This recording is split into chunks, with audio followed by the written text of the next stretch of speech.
So, if you look at the flagship phone in your pocket right now, chances are it feels, well, less like a phone sometimes and more like a small tablet. Oh, absolutely. Like these incredibly powerful glass and metal paving slabs almost. Yeah. And it's kind of our own doing, isn't it? We've demanded these huge screens, massive batteries, faster chips, really complex cameras. And the result is, yeah, a phone that's often pushing well over 200 grams. Mm. Amazing engineering, sure, but But maybe not so amazing to actually hold for an hour or carry in a light jacket. that's the dilemma, yeah. We wanted peak capability, and maybe we kind of bottomed out on usability. Your wrist feels it, your pocket feels it. Exactly. But there's this new outlier now, something that's really forcing a rethink on that trade-off, a model that's just dramatically thinner and lighter. Yeah.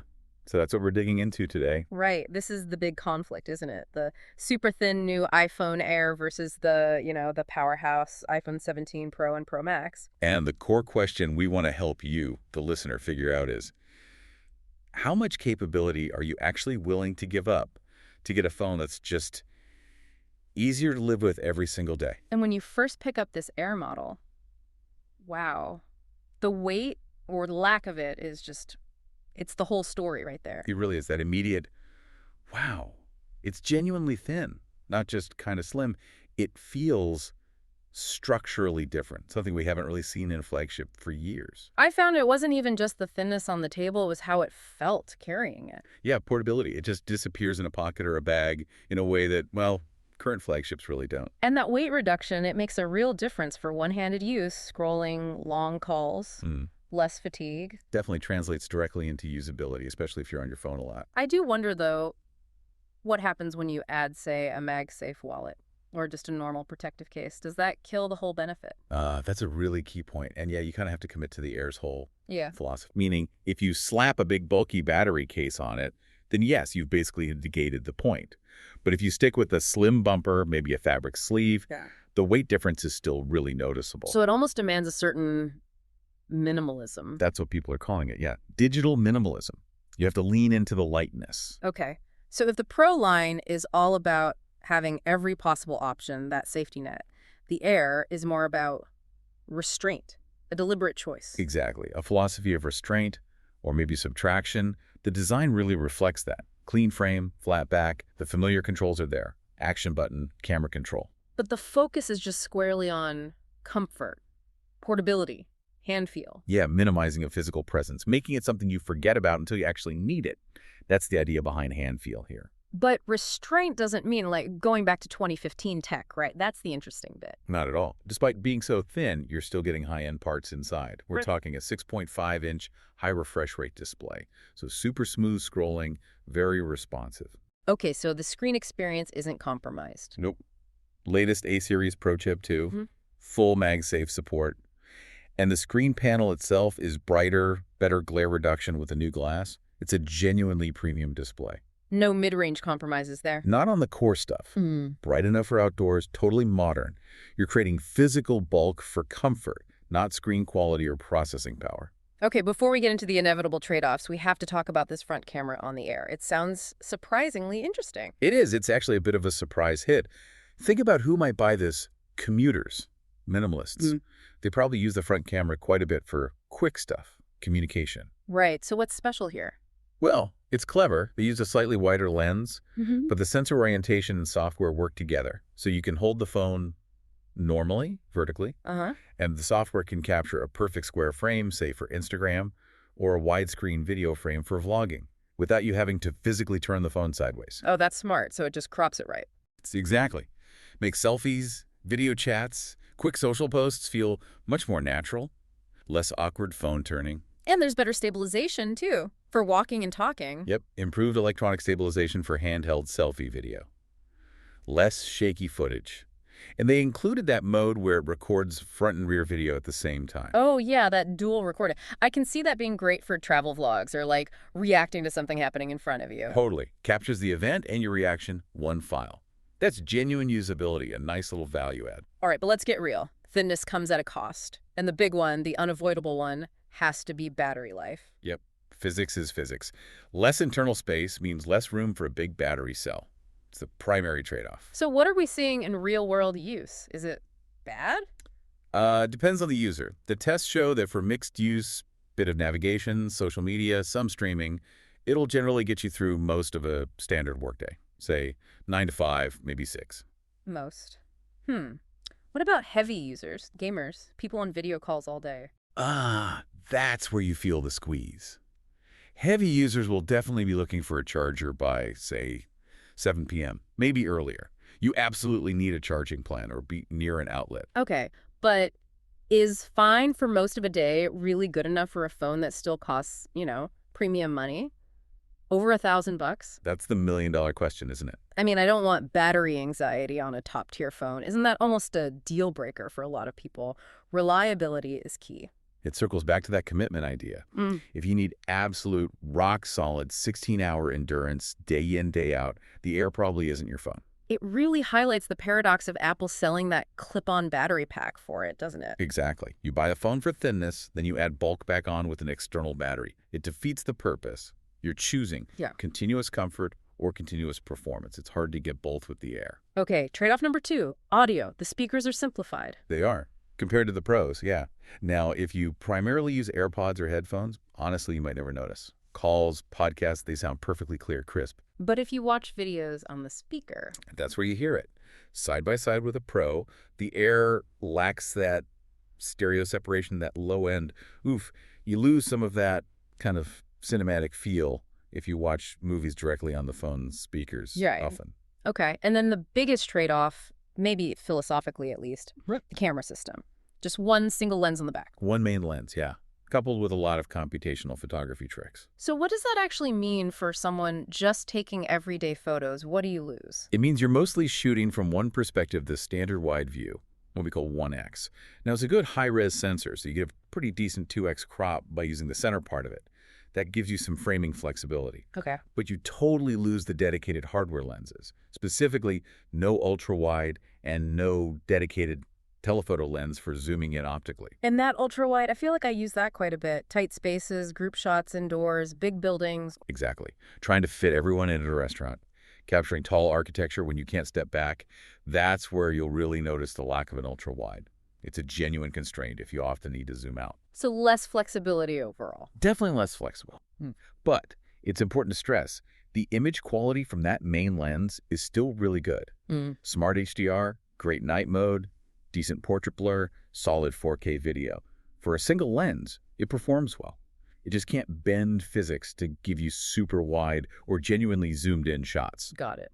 So if the Air is about subtraction and minimalism, the Pro 17 line is the opposite. It's about having everything. It's the manifesto on maximum optionality, yeah.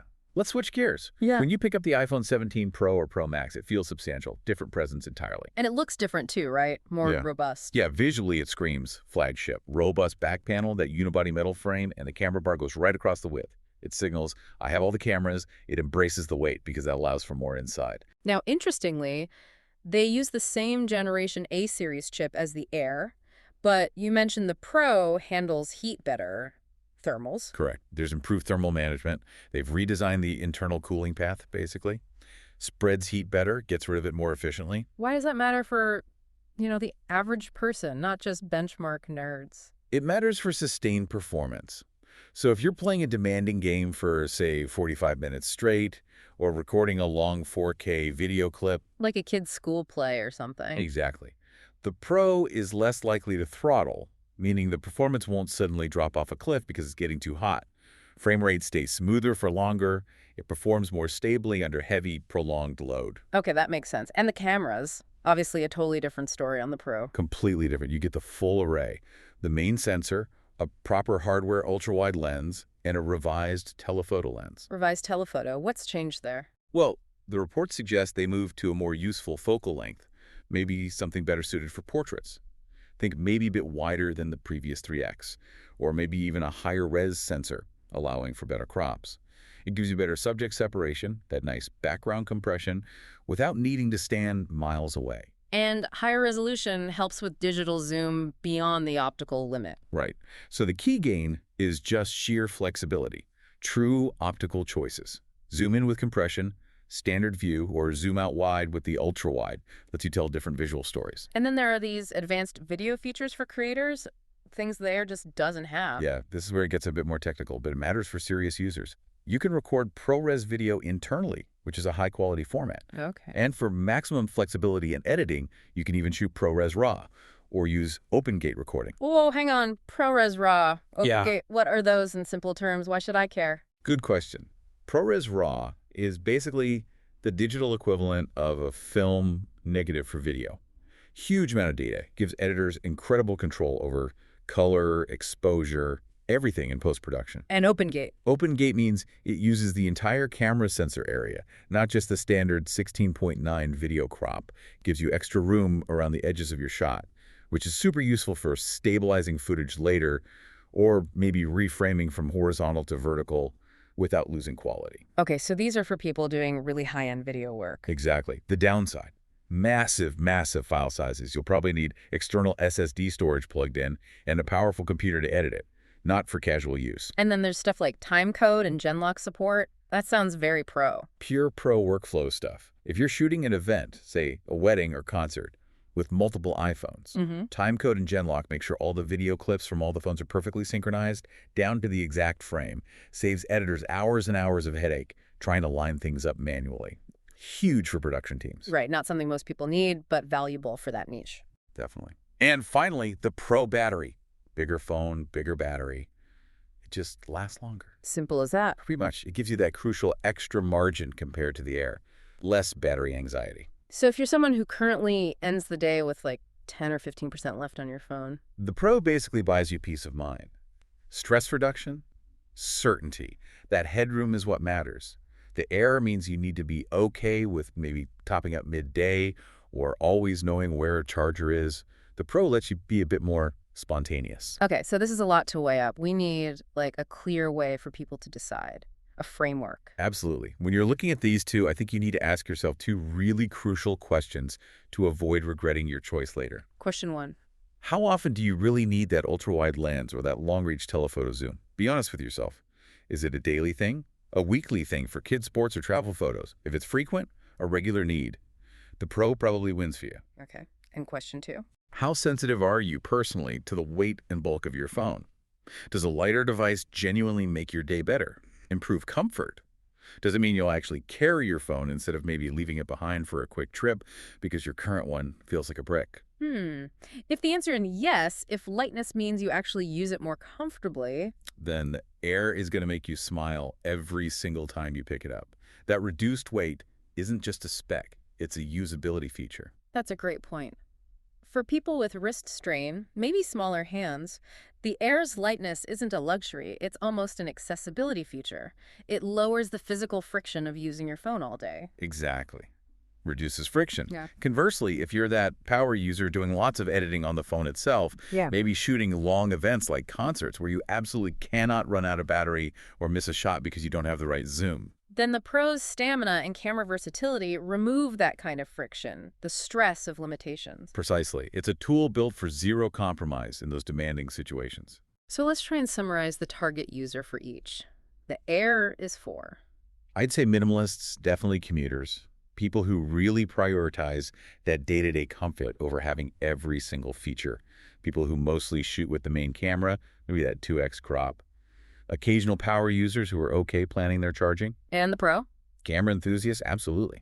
Serious travelers who want all the focal lengths, parents at school plays or sports events needing that zoom, video creators using those advanced ProRes features, and just anyone who wants maximum battery headroom for long, unpredictable days without a second thought about charging. Got it. Quick note on accessories, too.